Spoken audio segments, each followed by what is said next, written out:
Hello students, good afternoon.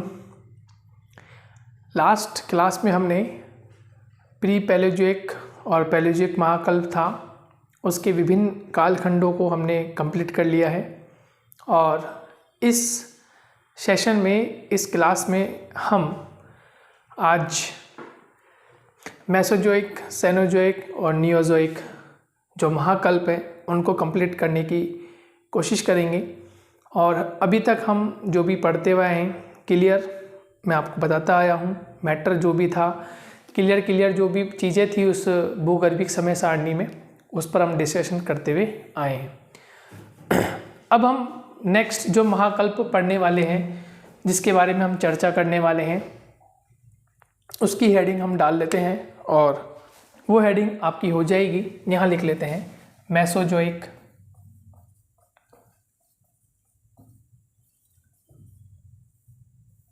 Mesozoic महाकल्प।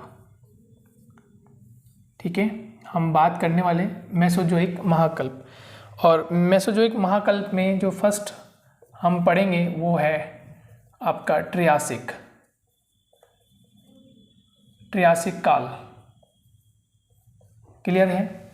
यानी कि अभी तक हमने सबसे पहले जो पढ़ा था वो था हमारा प्री पैलेयोजिक, उसमें दो थे, आर्कियन प्लस उसके बाद पढ़ा था प्री कैम्ब्रियन। फिर पढ़ा पैलेयोजिक महाकल्प, उसमें आपने 6 कालखंड पढ़े।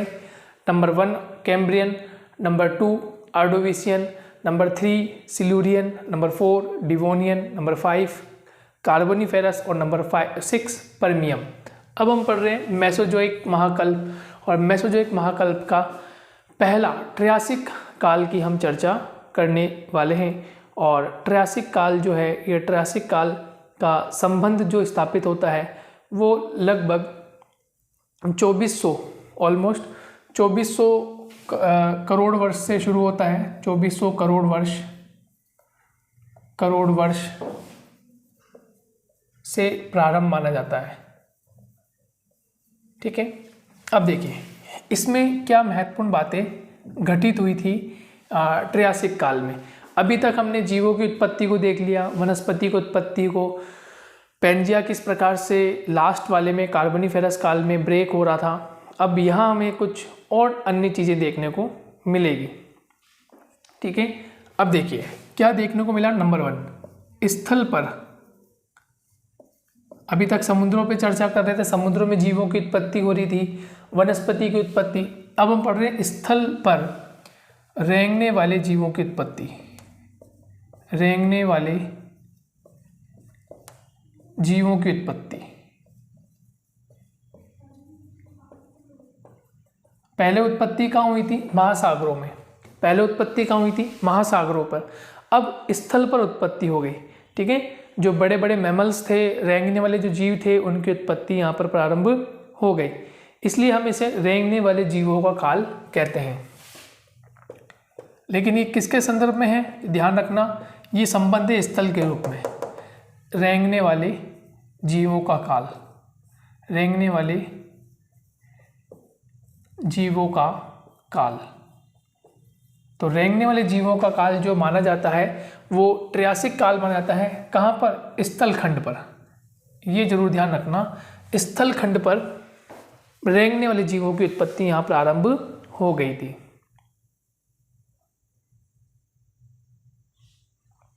ठीक है, नेक्स्ट डायनासोर का विस्तार प्रारंभ या उत्पत्ति और फिर विस्तार। ठीक है, डायनासोर की उत्पत्ति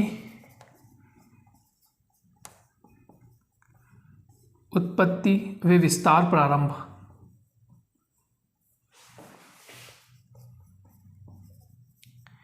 यानी रेंगने वाले जीवों में या बड़े मैमल्स के रूप में डायनासोर का की उत्पत्ति हो गई और धीरे धीरे उनका विस्तार प्रारंभ माना जाता है। ठीक है, कोरल्स का उद्भव हो गया। कोरल्स यानी प्रवाल जो जीव थे, प्रवाल जीवों का विस्तार, यानी कोरल्स का विस्तार हो गया। तो समुद्र में जो कोरल्स पाए जाते हैं, प्रवाल जीव पाए जाते हैं, उनका विस्तार देखने को मिला। और साथ ही साथ जो गोंडवाना लैंड था उसका भी क्या हो गया, विभाजन। गोंडवाना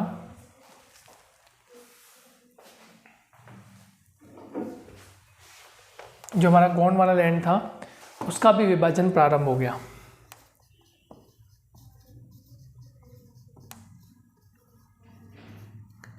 गोंडवाना लैंड का विभाजन, ये मतलब भूखंडों में टूट गया, भूखंडों में विभाजित हो गया।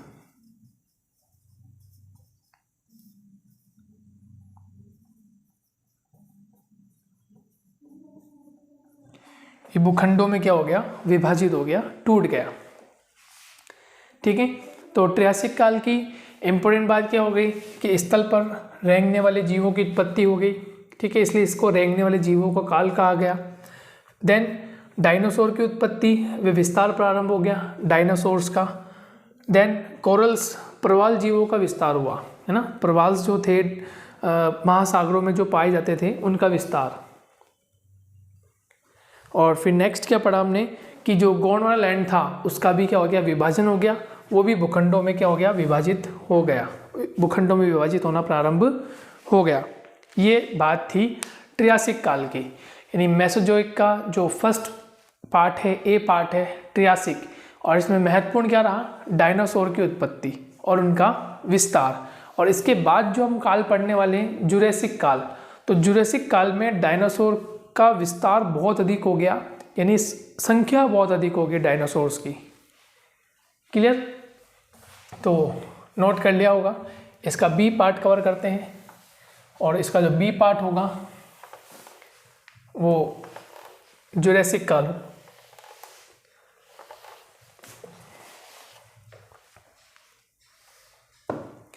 ठीक है,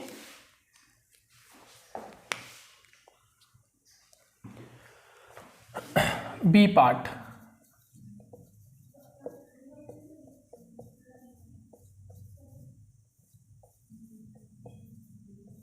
जुरेसिक काल।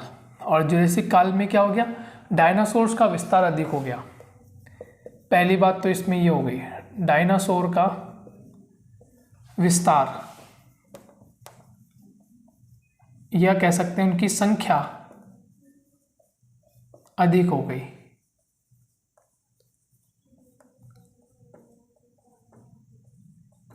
ठीक है, डायनासोर्स की जो संख्या थी वो अधिक हो गई, संख्या बढ़ गई, विस्तार बहुत अधिक देखने को मिला। और जुरेसिक काल में हमें क्या देखने को मिला कि जो लोहा का क्षेत्र था, जो लोहे के क्षेत्र थे, लोहे के एरिया ऑफ आयरन, ठीक है, जो लोहे के क्षेत्र थे उनमें विस्तार। तो लोहे के क्षेत्र यूरोप रीजन में देखने को मिले,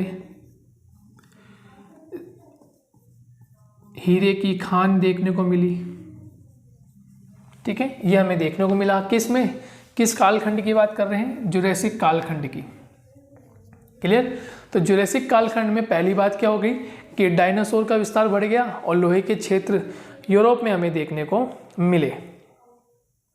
ठीक है, नेक्स्ट मगरमच्छ।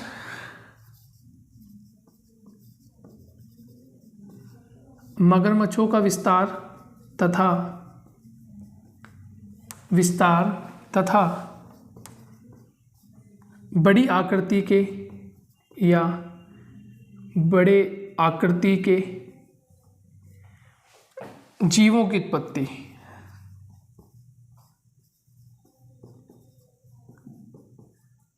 क्योंकि अपने आप में डायनासोर्स बड़ा है, तो फिर मगरमच्छों का आकार, ये बड़ी आकृति के जीवों की उत्पत्ति, जिनके मुख बहुत बड़े थे,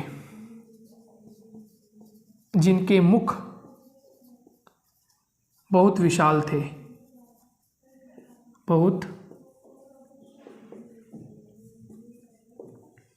विशाल थे, राइट। तो मुख जिनके कैसे थे, विशाल, तो डायनासोर के मुख कैसे थे, विशाल। ठीक है, तो ये देखने को मिले। तो मगरमच्छ का विस्तार हो गया, बड़ी आकृति के जीवों की उत्पत्ति, और साथ में बड़े मुख का उत्पत्ति, जिनके मुख बहुत विशाल थे। ठीक है। साथ ही साथ स्थल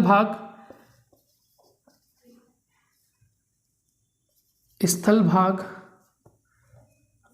जलचर व नभचर,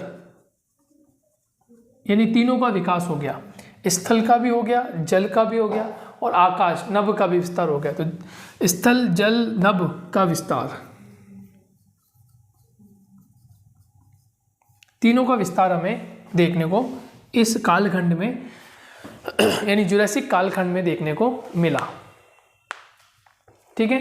और जो गोंडवाना काल का हमने गोंडवाना काल का जो विभाजन हमने देखा था, ठीक है, जिसके विभाजन टुकड़े हो गए थे, भूखंडों में विस्तारित हो गया था। तो गोंडवाना काल का विभाजन जारी रहा सतत रूप से, है ना, जारी रहा, कंटिन्यूस फॉर्म में ये बना रहा। तो इस प्रकार से हमने जुरासिक काल में की कुछ महत्वपूर्ण घटनाओं की चर्चा की, जिसमें सर्वप्रथम डायनासोर का विस्तार देखा, यानी इनकी संख्या जो थी वो अधिक हो गई। फिर लोहे के क्षेत्रों का विकास हो गया, लाइक यूरोप, है ना, हीरे की खान, इस प्रकार से डायमंड की। नेक्स्ट मगरमच्छों का विकास, साथ ही साथ बड़ी आकृति वाले जीवों का विकास, जिनके मुख कैसे थे, बहुत विशाल हुआ करते थे। जैसे सपोज डायनासोर को भी आप देखें तो मुख जो बहुत विशाल है, मगरमच्छ का मुख विशाल है। तो इस तरह के बड़ी आकृति के जीवों की उत्पत्ति प्रारंभ मानी गई। साथ ही साथ स्थल भाग, जल भाग और नभ, यानी स्थलीय भाग, जलीय भाग और आकाश नभ, ये तीनों ही चीज़ों का विस्तार प्रारंभ हो गया।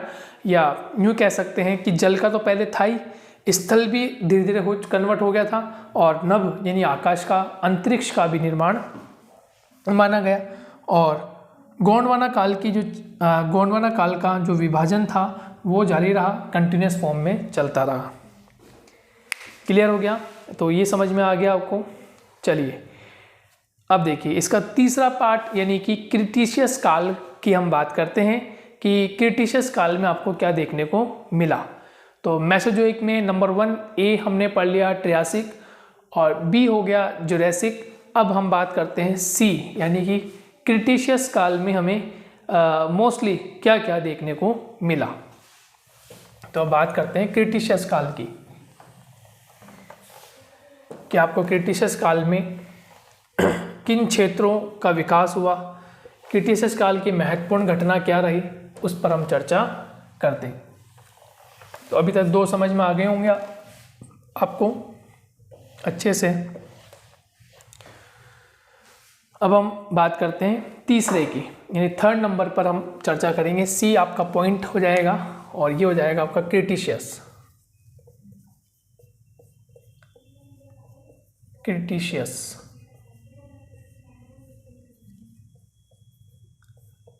क्रिटिशियस काल।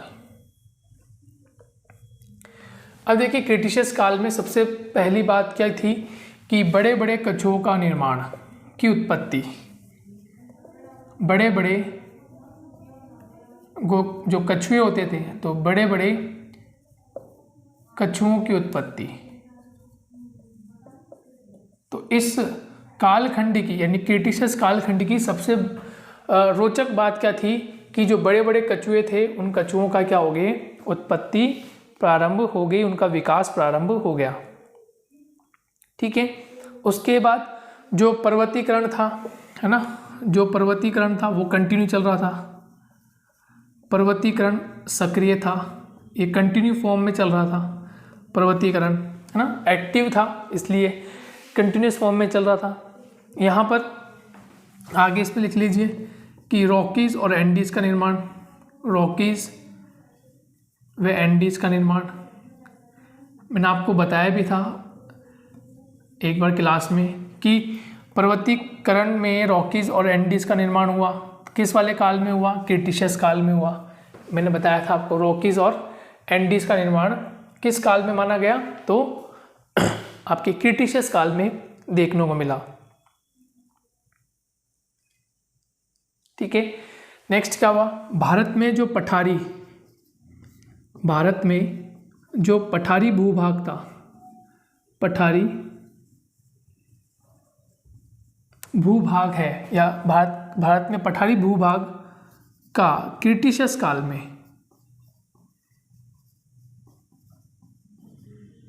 क्रिटिशियस काल में, अब देखिए, अब ध्यान रखना भारत की हम बात कर रहे हैं ना, तो ये वर्तमान के भारत की बात है, लेकिन उस समय गोंडवाना लैंड का ये भाग था। ठीक है, तो भारत का जो पठारी भूभाग का क्रिटिशियस काल में ज्वालामुखी दरारी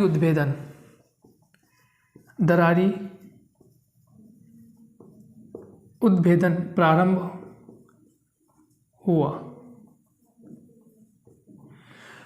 इसका मतलब हमारा ही जो यहाँ पठारी भूभाग है ये है तो गोंडवाना लैंड का पार्ट, लेकिन किस समय ज्वालामुखी जो लावा था उसका दरारी उद्भेदन हुआ। तो यहाँ आप ज्वालामुखी लावा कर लीजिए। ज्वालामुखी लावा जो दरारी उद्भेदन है वो किस काल में माना गया? क्रिटिशियस काल में माना गया। हालांकि वो जो भूखंड है वो भूखंड कौन से भाग का? गोंडवाना लैंड का। ठीक है, लेकिन जो वहाँ पठारी भाग बना वो क्रिटिशियस काल की देन था। ठीक है, और वहाँ जो भाग का निर्माण हुआ वो कौन सा भाग था? तो दक्कन ट्रैप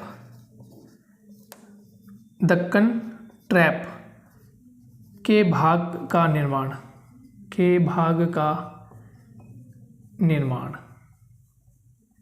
और देखिए ज्वालामुखी से हुआ है ना।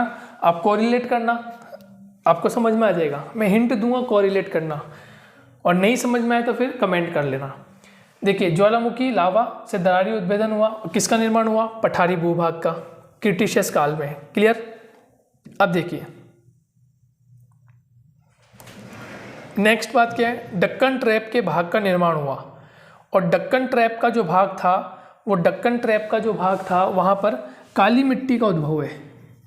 कौन सी मिट्टी का? कौन सी मिट्टी है? काली मिट्टी। अब काली मिट्टी का निर्माण किससे होगा? आग्नेय चट्टान होगी वहाँ पर। कौन सी चट्टान होगी? आग्नेय मीन्स ज्वालामुखी,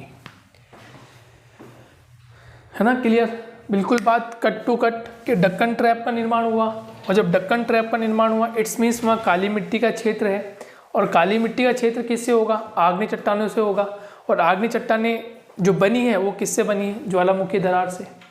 तो जब ज्वालामुखी दरारी उद्भेदन हुआ है इट्स का मतलब ये हो गया कि डक्कन ट्रैप का जो निर्माण हुआ है भारत में वो आपका प्रायद्वीपीय पठार है, लेकिन वो स्थल भाग कौन सा कहलाएगा? तो गोंडवाना लैंड। ये ध्यान रखना, स्थलीय भाग कौन सा कहलाएगा? गोंडवाना लैंड कहलाएगा। क्लियर हो गया बात? तो ये आप नोट कर लीजिए, इंपॉर्टेंट बात है। और उसके बाद हम क्या देखते हैं कि जो गोंडवाना लैंड था, है ना, हमारा जो गोंडवाना लैंड था वो भी दो भागों में डिवाइड हो गया, है ना। एक बन गया अंगारा लैंड, एक तो बन गया अंगारा लैंड, तथा दूसरा बन गया गोंडवाना लैंड, तथा दूसरा कौन सा बन गया? गोंडवाना लैंड। तो दो इसके भाग बन गए, एक अंगारा लैंड बन गया और एक गोंडवाना लैंड वाला पार्ट बन गया। ठीक है, आपको ध्यान रखना है, अच्छे से ध्यान रखना है। ओके,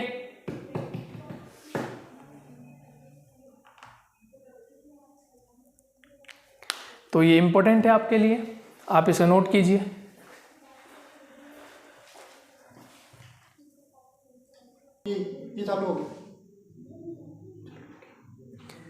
अब लास्ट इसमें एक पॉइंट और लिख लेते हैं हम, अंगारा लैंड और गोंडवाना लैंड। तो हमने पढ़ लिया है कि अंगारा लैंड और गोंडवाना लैंड का क्या? विखंडन होना प्रारंभ हो गया, मतलब ये टूटना प्रारंभ हो गया, और टूटने से फिर क्या हुआ कि अलग अलग पार्टीशन में डिवाइड हो गया।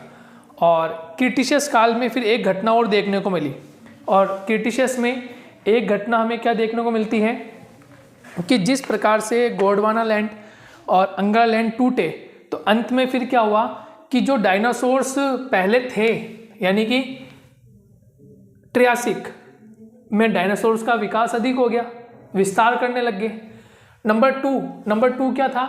नंबर 2 जुरैसिक काल, यानी जुरैसिक काल में मैक्सिमम डायनासोर्स हो गए, यानी कि उनकी संख्या अधिक हो गई। और फिर धीरे धीरे यानी कि क्रिटिशियस तक आते आते इस समय तक जो डायनासोर्स थे, ठीक है, डायनासोर विलुप्त हो गए। या कह सकते हैं समाप्त हो गए। क्लियर?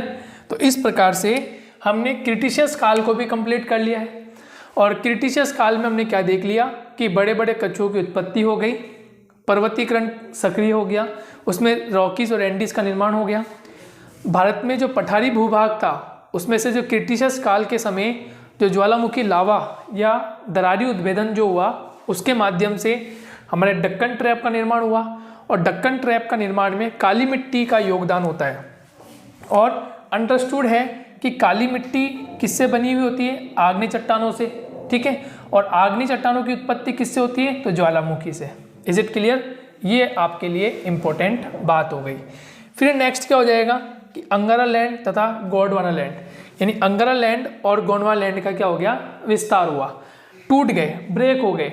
और लास्ट में क्या देखने को मिला कि जो डायनासोर्स थे ये भी धीरे धीरे समाप्त हो गए या विलुप्त हो गए। किस काल की देन में या किस काल में? क्रिटिशियस काल में।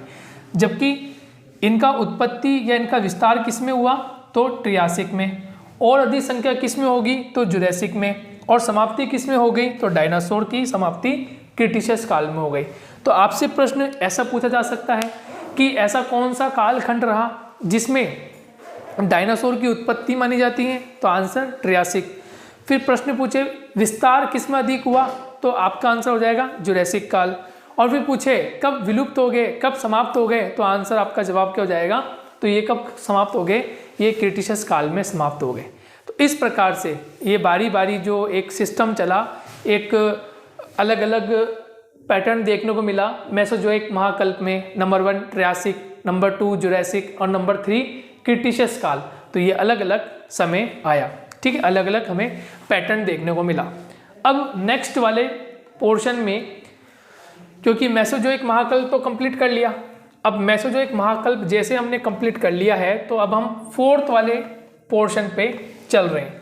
और फोर्थ वाला पोर्शन जो हम लिखेंगे, फोर्थ वाले पोर्शन में अब हम पढ़ेंगे मेसोजोइक के बाद किसको? मेसोजोइक के बाद हम पढ़ेंगे अब सेनोजोइक को।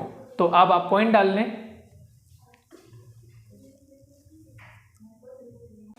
चलिए, तो लास्ट अपना क्रिटिशियस वाला जो पोर्शन था वो कंप्लीट हो गया।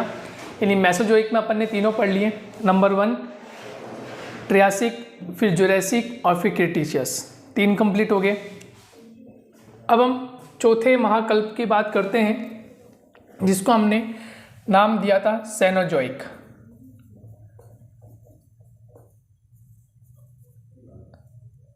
सेनोजोइक महाकल्प। क्लियर? सेनोजोइक महाकल्प की बात करेंगे या सिनोजोइक भी कहते हैं, सेनोजोइक भी ठीक है, सेनोजोइक कह दीजिए, सिनोजोइक कह लीजिए, बात एक ही।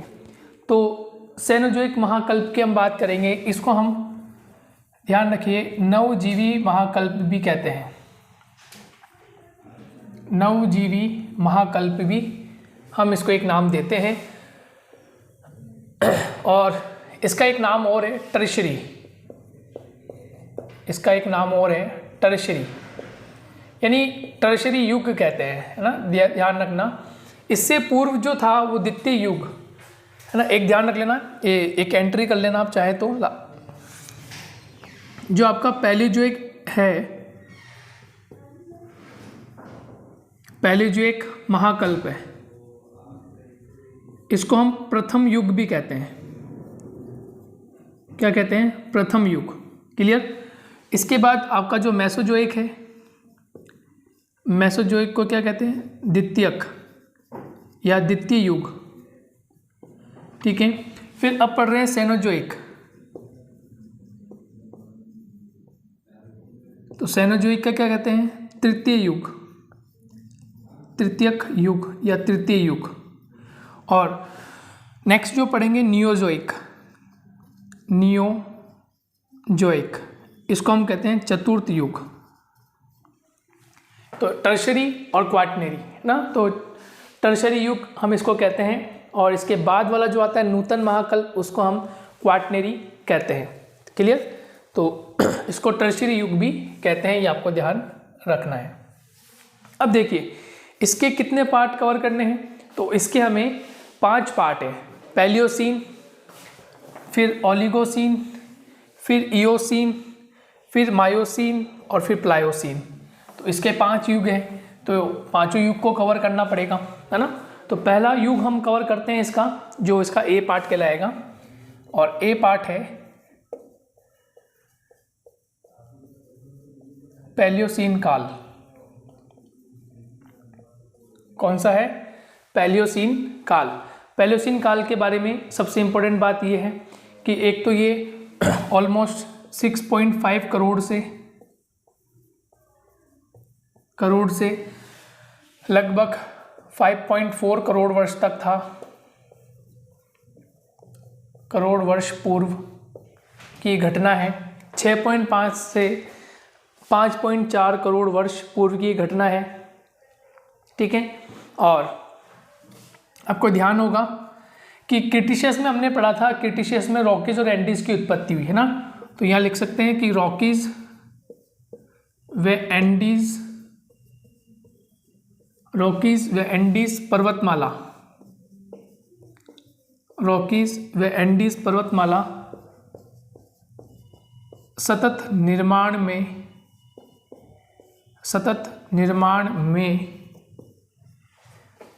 रॉकीज व एंडीज पर्वतमाला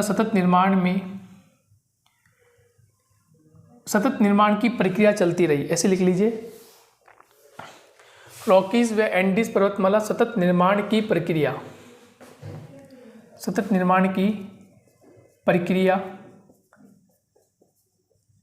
चलती रही।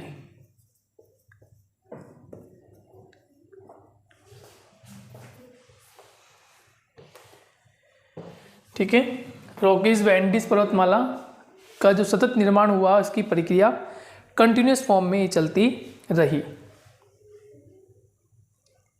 उसके बाद नेक्स्ट, जो मैमल्स स्तनपायी जीव होते हैं, स्तनपायी जीव जो मैमल्स पाए जाते हैं, उनका विस्तार देखने को मिला। स्तनपायी या मैमल्स का विस्तार देखने को मिला।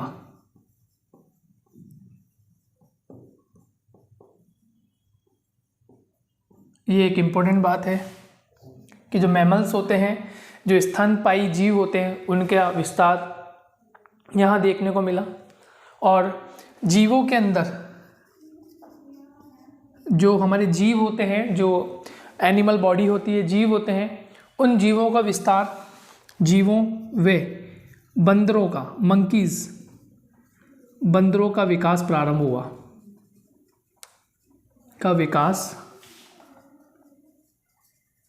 हुआ। क्लियर हो गया। तो रॉकीज और एंडीज पर्वतमाला सतत निर्माण प्रक्रिया चलती रही, या यूँ हम कह सकते हैं, देखिए जो ये रॉकीज और एंडीज निर्माण है ना, ये रॉकीज और एंडीज को हम एक पॉइंट ये भी ध्यान रखें कि अल्पाइन श्रेणी के हैं, अल्पाइन पर्वत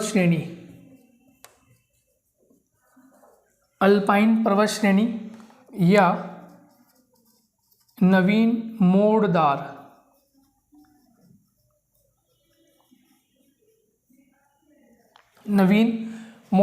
पर्वत श्रेणी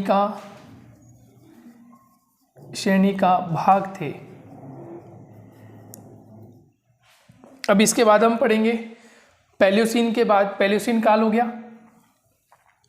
पैलियोसीन काल के बाद जब हम नेक्स्ट ओलिगोसीन में आएंगे, इयोसीन में आपको वृहद हिमालय का निर्माण देखने को मिलेगा।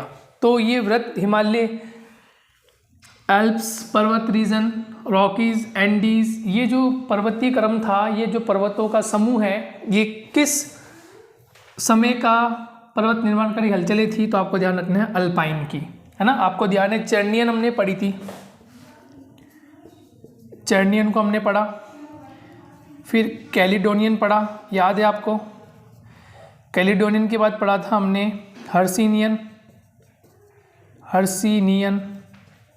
और हर्सिनियन के बाद हमने पढ़ा अल्पाइन। तो ये पढ़ा हमने तीनों, चर्नियन पढ़ा, कैलिडोनियन पढ़ा, हर्सिनियन पढ़ा, अल्पाइन पढ़ा। तो ये जो समूह है, ये समूह जो इस तरह का समूह है कि इस समूह में विशेषकर अल्पाइन पर्वतों का वर्गीकरण या अल्पाइन पर्वत श्रेणी में इनको शामिल किया जाता है। क्लियर? ओके।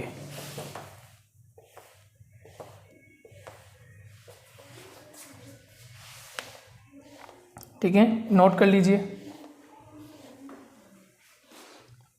रॉकीज एंडीज पर्वतमाला सतत निर्माण की प्रक्रिया कंटिन्यूस फॉर्म में चलती रही।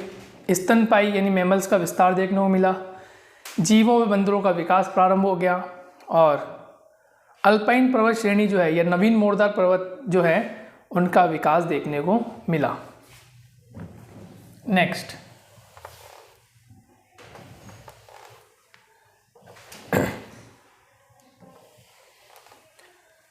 अब इसके बाद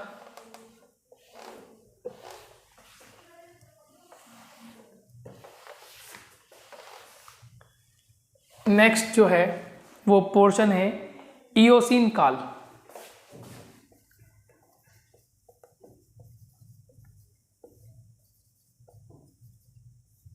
इयोसीन काल का समय देखने को मिला और इयोसीन काल में हमें क्या देखने को मिलता है कि इयोसीन काल में विशेषकर कि भूतल पर विभिन्न प्रकार की दरारें, विभिन्न प्रकार की दरारें जिसके माध्यम से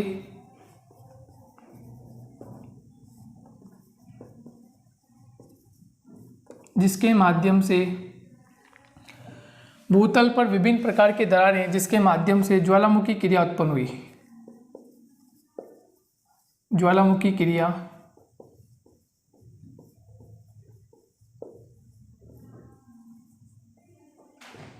उत्पन्न हुई। ठीक है, कौन से काल में? इयोसीन काल में। इयोसीन काल में ये एक्टिविटी हमें देखने को मिली।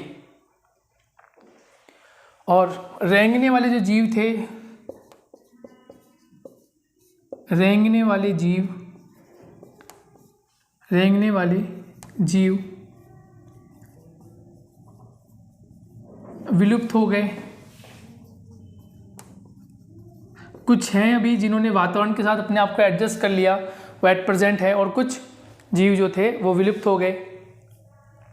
और इसमें एक इम्पोर्टेंट कि हमारे हिमालय का जो वृत हिमालय का भूभाग है, वृत हिमालय का निर्माण प्रारंभ माना जाता है, प्रारंभ माना जाता है। ठीक है, अंडरस्टूड। तो इस प्रकार से भूतल पर विभिन्न प्रकार की दरारें जिसके माध्यम से ज्वालामुखी क्रिया उत्पन्न हुई, रेंगने वाले जीव विलुप्त हो गए और वृत हिमालय का निर्माण प्रारंभ माना जाता है। तो ये किस युग की देन है? ये इयोसीन काल की देन है। क्लियर हो गया? नेक्स्ट हम बात करते हैं ओलिगोसीन। नेक्स्ट जो पोर्शन है आपका काल जो हो जाएगा ओलिगोसीन।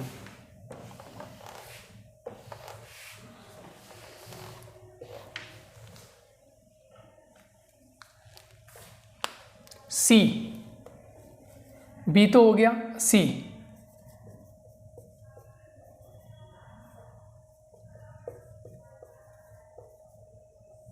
ओलिगोसीन काल।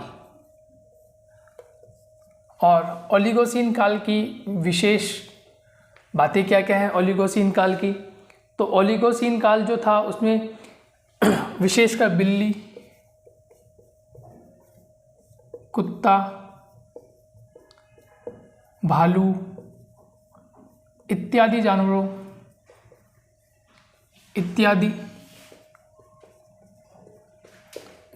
का जन्म या उत्पत्ति ठीक है, बिल्ली, कुत्ता, भालू इत्यादि जानवरों का क्या होगी? इनकी उत्पत्ति देखने को मिली।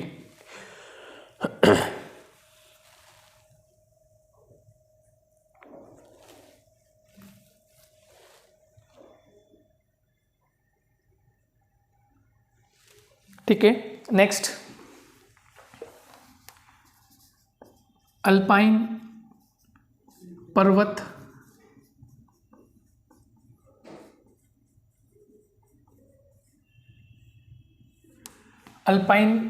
निर्माणकारी हलचलें सतत चल रही थी,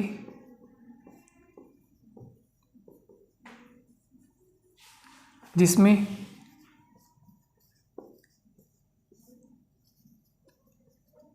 वृत्त हिमालय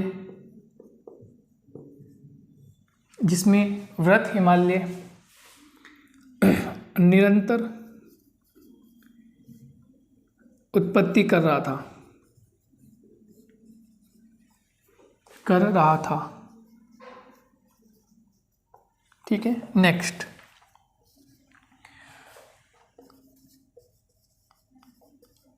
पुंछहीन, यानी जिनकी पूंछें नहीं थी, पुंछहीन बंदरों का विकास।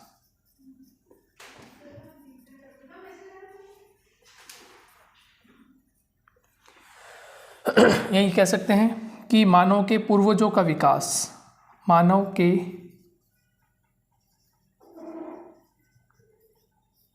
पूर्वजों का विकास माना जाता है, का विकास प्रारंभ। ठीक है, तो बिल्ली, कुत्ता, भालू इत्यादि जानवरों का क्या हो गया, जन्म हो गया, या इनकी क्या हो गई, उत्पत्ति हो गई। और धीरे धीरे हमने क्या देखने को मिला, अल्पाइन पर्वत निर्माणकारी हलचलें सतत रूप से चल रही थी, जिसमें वृत्त हिमालय निरंतर उत्पत्ति कर रहा था, और पुंछहीन बंदरों का विकास हुआ, मानव के पूर्वजों का विकास प्रारंभ माना जाता है। किसमें, ओलिगोसीन काल में। तो ये इंपॉर्टेंट बातें हम एक एक 1 बाय 1 कर रहे हैं, ताकि आपको पता चलता जाए कि किस काल में मानव के पूर्वज आना प्रारंभ हुए। तो मानव के जो पूर्वज हैं वो ऑलमोस्ट ओलिगोसीन काल में आना प्रारंभ हो गए थे, क्योंकि हमने पढ़ा था कि इससे पूर्व जो पहला काल था, यानी पैलियोसीन जो था, उसमें बंदरों का विकास प्रारंभ हुआ, और बंदरों की पूंछ हुआ करती थी, और धीरे धीरे एक समय आया कि वो पूंछ जो थी वो धीरे धीरे समाप्त होने लग गई। और अब बंदर आज भी हैं, ठीक है, वो प्रजाति अलग आज भी है, लेकिन ये जो बंदर थे ये धीरे धीरे विकसित होते चले गए, या मानव के पूर्वजों के रूप में कंटिन्यूस फॉर्म में बनते चले गए। तो ये आपका हो गया ओलिगोसीन काल। तो ये इंपॉर्टेंट बातें ध्यान रखनी है आपको ओलिगोसीन की, कि विशेष बातें क्या थी ओलिगोसीन में। ठीक है, नेक्स्ट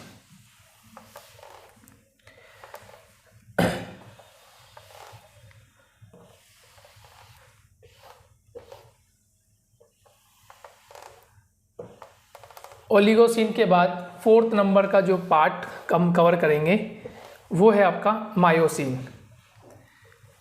ठीक है, कौन सा है, मायोसीन। तो मायोसीन को कवर कर लेते हैं कि मायोसीन वाले पार्ट में क्या बात कही गई। डी, मायोसीन काल। और मायोसीन काल की पहली बात तो ये थी कि यहाँ पर कंटिन्यूस फॉर्म में अल्पाइन पर्वत श्रेणी का जो, या अल्पाइन जो पर्वत निर्माणकारी हलचलें चल रही थी वो कंटिन्यूस फॉर्म में थी। ठीक है, और मोस्टली यूरोप और एशिया में, यूरोप व एशिया भाग में पर्वतों का निर्माण हो रहा था, पर्वतों का निर्माण हो रहा था। क्लियर। तो इसमें मोस्टली हमें क्या देखने को मिलता है कि यहाँ बेसिकली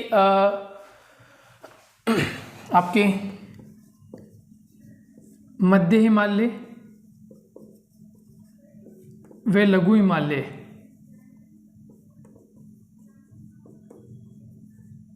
की उत्पत्ति, मध्य हिमालय व लघु हिमालय की उत्पत्ति मानी गई।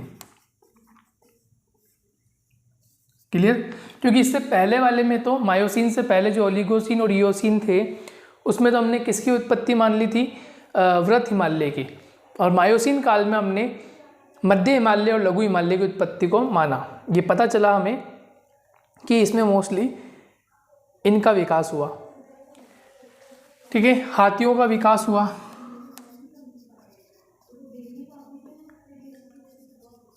हाथियों का विकास, हाथियों का विकास देखने को मिला इस काल में। अंटार्कटिका भाग में पेंगुइन देखने को मिले, अंटार्कटिका के भाग में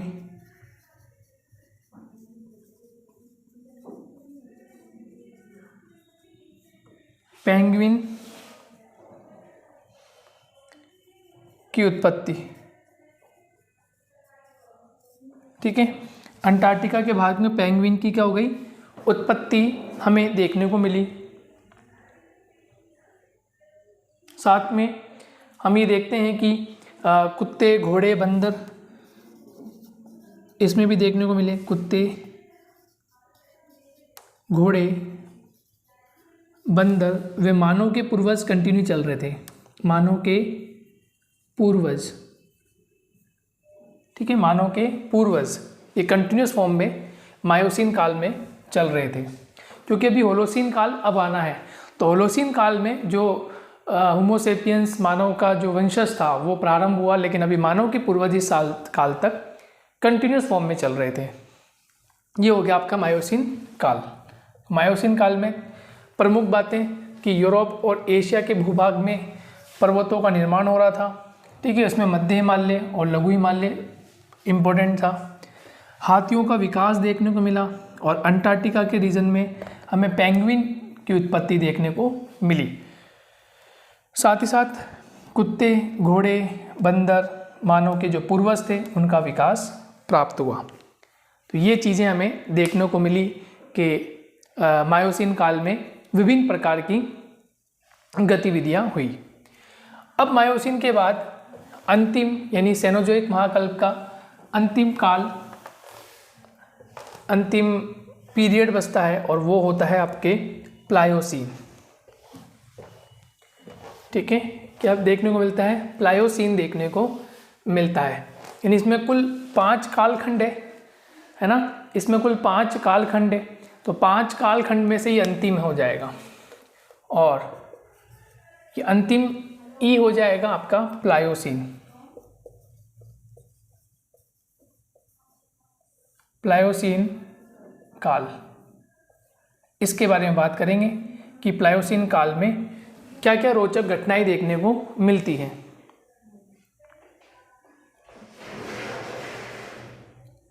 ठीक है, देखिए इस समय जो शार्क मछलियों का विनाश, शार्क मछलियों का विनाश इस समय देखने को मिला। साथ में मानव के पूर्वज का विकास चल रहा था, मानव के जो पूर्वज थे उनका विकास चल रहा था, कंटिन्यूस फॉर्म में था, ठीक है। शार्क मछलियों का विनाश हो गया और मानव के जो पूर्वज थे उनका धीरे धीरे विकास प्रारंभ था। फिर इसमें हमने शिवालिक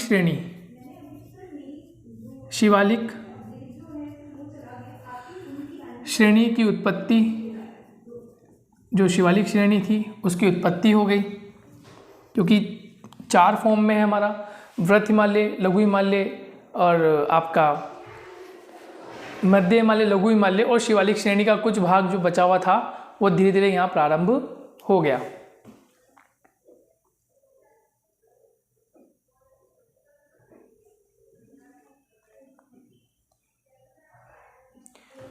ठीक है, अरब सागर के भाग की उत्पत्ति हो गई, अरब सागर की उत्पत्ति देखने को मिली। क्लियर हो गया। तो नंबर 1 शार्क मछलियों का विनाश हुआ, मानव के पूर्वजों का विकास देखने को मिला, शिवालिक श्रेणी की उत्पत्ति देखने को मिली और अरब सागर की उत्पत्ति भी प्रारंभ मानी जाती है। ये हो गया आपका प्लायोसीन काल के बारे में विशेष तथ्य।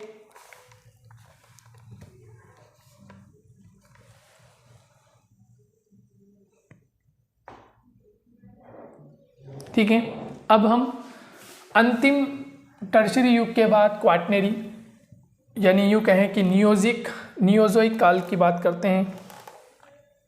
सेनोजोइक कंप्लीट हुआ, सेनोजोइक को हमने कंप्लीट कर लिया है। अब नियोजोइक की बात करते हैं कि नियोजोइक में कौन कौन सी एक्टिविटी आपको देखने को मिली जो यहाँ बहुत अत्यधिक मात्रा में हुई। तो हम नोट कर लेंगे, नूतन महाकल्प लिख लेंगे, नूतन महाकल्प स्लैश लगा के लिख लेंगे, नूतन महाकल्प या नियोजोइक, नियोजोइक या फिर क्वाटरनरी, नियोजोइक या क्वाटरनरी काल।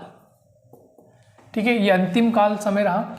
और इसमें जो ए पॉइंट था वो आपका आ जाएगा प्लेइस्टोसीन, प्लेइस्टोसीन काल। ठीक है, क्योंकि आपको पता है कि प्लायोसीन तो इसके पूर्व वाली जो सेनोजोइक उसमें आ जाता है, यहाँ आ जाता है प्लेइस्टोसीन। यहाँ क्या हुआ, तापमान जो था वो न्यूनतम हो गया, तापमान न्यूनतम होने से, तापमान न्यूनतम हुआ जिससे यूरोप वाले भाग में हिमानीकरण हुआ। हिमानीकरण मतलब बर्फ की चादरें जम गई, महाद्वीपों पे बर्फ ही बर्फ हो गई, बर्फ की चादरें जम गई। क्लियर, यानी कि देखने को मिला हिमयुग आया, यूँ कह सकते हैं हिमयुग। जैसे अभी आप देखते हैं कि ग्लोबल वार्मिंग हो रहा है, पृथ्वी का तापमान धीरे धीरे बढ़ रहा है ना, तो उस समय हिमयुग आए, हिमयुग देखने को मिले। और यूरोप में जो मुख्य हिमयुग था उसमें एक तो था गुंज, ठीक है, एक गुंज था। गुंज के अलावा आप देखेंगे मिंडेल रिस, मिंडेल रिस और वुर्म, ये 4 हिमयुग देखने को मिले। ये यूरोप की भाषा में इनको नाम दिया गया गुंज, मिंडेल, रिस और वुर्म। ये इस प्रकार के 4 हिमयुग देखने को मिले जिसमें बर्फ की चादरें महाद्वीपों पर जमना प्रारंभ हो गई। नेक्स्ट, मानव तथा स्तनपायी जीवों का प्रारंभ हो गया। मानव व स्तनपायी जीव, स्तनपायी जीव की उत्पत्ति के साथ प्रारंभ, उत्पत्ति तथा आधुनिक मानव का विकास,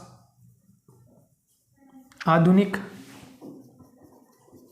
मानव का विकास। तो जो आधुनिक मानव था, जो मॉडर्न ह्यूमन था, उसका विकास होना प्रारंभ हो गया जो वर्तमान में आज हम हैं।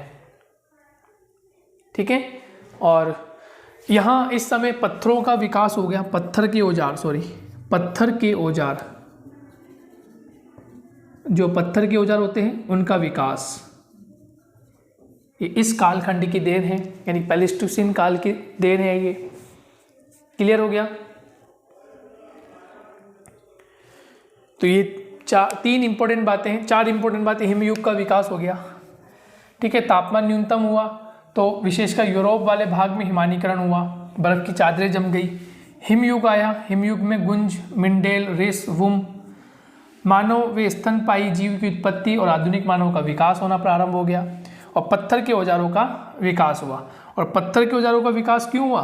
क्योंकि उस समय सर्वाधिक मात्रा में स्टोन ही देखने को मिलता था, इसलिए हम कहते हैं ना पाषाण काल। आप इतिहास की दृष्टि से इसको पढ़ते हैं पाषाण काल, ध्यान है आपको, ये पाषाण काल। तो पाषाण काल का मतलब क्या? पाषाण का मतलब क्या? पत्थरों से बने हैं, पत्थरों से बने औजार। तो ये समय था पाषाण काल का, वो समय था जब पत्थरों से बने औजारों का प्रयोग किया जाता था। तो पाषाण काल ऑलमोस्ट यहाँ से प्रारंभ माना जाता है। हालांकि लाख वर्ष पूर्व की घटना है, लेकिन धीरे धीरे प्रारंभ हुआ, समय लगा इसको प्रारंभ होने के पश्चात इसको डेवलप होने में, विकसित होने में। ठीक है, तो इस प्रकार से आपका प्लेइस्टोसीन काल हो गया। ध्यान रखना है आपको, प्लेइस्टोसीन काल में आपका तापमान जो था वो न्यूनतम हुआ और यूरोप में हिमानीकरण हुआ। ये एक इम्पोर्टेंट बात है, यहाँ से अक्सर प्रश्न पूछा जाता है कि ये जो एक्टिविटी हुई वो एक्टिविटी कब देखने को मिलती है। और अब हम नेक्स्ट बात करेंगे अंतिम होलोसीन, इसी का ये न्यूटन महाकल्प का बी पॉइंट होलोसीन। अब होलोसीन अंतिम होता है हमारी भूगर्भीय इतिहास का जो कालखंड है, और इस कालखंड में मानव की उत्पत्ति हो जाती है। जो मानव हम देख रहे हैं आज, जिस प्रकार से हम अपना जीवन यापन कर रहे हैं, तो उस मानव की यहाँ उत्पत्ति हो जाती है। या तो मानव, आधुनिक मानव, यानी कि पैलेस्टीसियन काल में ही आधुनिक मानव आ जाता है। ठीक है, तो होलोसीन काल बी पॉइंट आप का होगा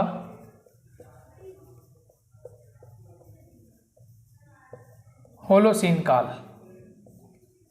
ठीक है, और होलोसीन काल की पहली विशेषता ये थी कि होलोसीन काल में पहली विशेषता ये थी मानव का विकास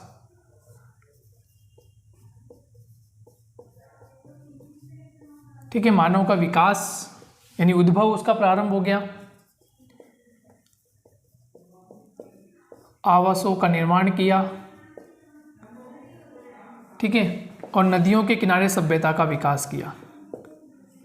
नदियों के किनारे सभ्यता का विकास किया।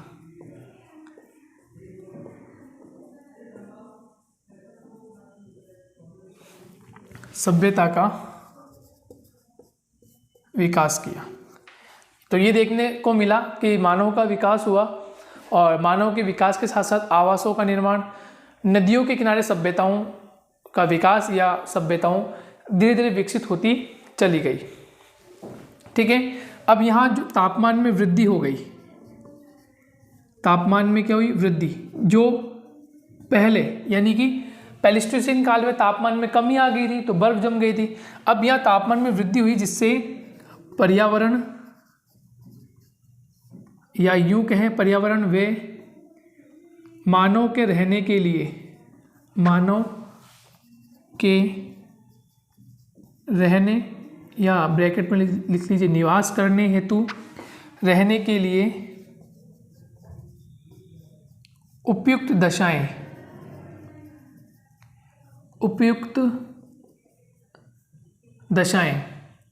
निर्मित हुई।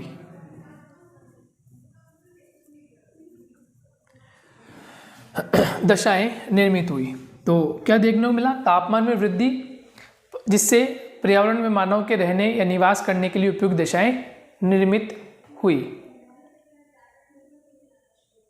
ठीक है, जो पैलेस्टीसियन काल में संपूर्ण उस वाले भाग में जम गए थे, सागर भी जम गए थे और आपके महाद्वीप भी जम गए थे, उस वाले काल में, पैलेस्टीसियन काल की हम बात कर रहे हैं।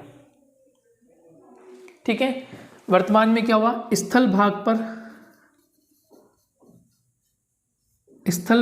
पर कृषि तथा पशुपालन हुआ। कृषि व पशुपालन प्रारंभ हुआ। ये हम होलोसीन काल की बात कर रहे हैं। स्थल भाग पे जब कृषि और पशुपालन प्रारंभ हो रहा है, इसका मतलब मानव में बुद्धि विकसित हो रही है। ठीक है, धीरे धीरे मानव की जो बुद्धि है वो धीरे धीरे विकसित हो रही है, और कुछ भागों में सूक्ष्मता देखने को मिली। सूक्ष्मता के कारण मरुस्थल पाए गए या मरुस्थलों का निर्माण हुआ। मरुस्थलों का निर्माण हुआ।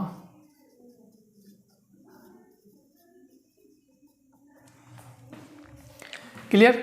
तो मानव का विकास होलोसीन काल में, आवासों का निर्माण किया, नदियों के किनारे सभ्यताओं विकसित की इसने, तापमान में वृद्धि, पर्यावरण में मानव के रहने के लिए, निवास के लिए उपयुक्त दशाएं यहाँ पर देखने को मिली। स्थल भाग पर कृषि व पशुपालन प्रारंभ माना गया, और ऐसी दशा में हम क्या देखते हैं कि सूक्ष्मता के कारण कुछ भागों में मरुस्थलों का भी निर्माण हो गया। तो इस प्रकार से आपका जो जियोलॉजिकल टाइम स्केल वाला जो पोर्शन है वो कंप्लीट हो जाता है, और इसमें हमने संपूर्ण भाग जो है उस पर हमारी चर्चा हो गई। संपूर्ण भाग को हमने देख लिया कि क्या क्या इम्पोर्टेंट था, और अब नेक्स्ट क्लास जो होगी वो नेक्स्ट टॉपिक के साथ अपन उसकी शुरुआत करेंगे। ठीक है, तो ये आपका इस क्लास में कंप्लीट हो गया। पृथ्वी का भूगर्भिक इतिहास। ये इंपॉर्टेंट क्वेश्चन बन सकता है, बड़ा क्वेश्चन बन सकता है। और नहीं तो ये जो हम पढ़ रहे हैं होलोसीन काल, प्लेइस्टोसीन काल, प्लायोसीन, मायोसीन, है ना, ओलिगोसीन, इयोसीन, मैं पीछे रिपीट कर रहा हूँ उल्टे, ठीक है। आपके Oligocene, Eocene, Pliocene, Cretaceous, Jurassic, Triassic, उसके बाद पर्मियम, कार्बोनिफेरस, उसके बाद आपका डिवोनियन, ठीक है, सिल्यूरियन, आपका डिवोनियन, सिल्यूरियन, इसका आई थिंक कैम्ब्रियन काल, फिर प्री कैम्ब्रियन काल, और लास्ट में फिर आपका आर्कियन युग। तो ये इस प्रकार से आपको ध्यान रखना है 1 बाय 1, ठीक है। तो मिलते हैं नेक्स्ट क्लास में नेक्स्ट टॉपिक के साथ। Take care, bye bye.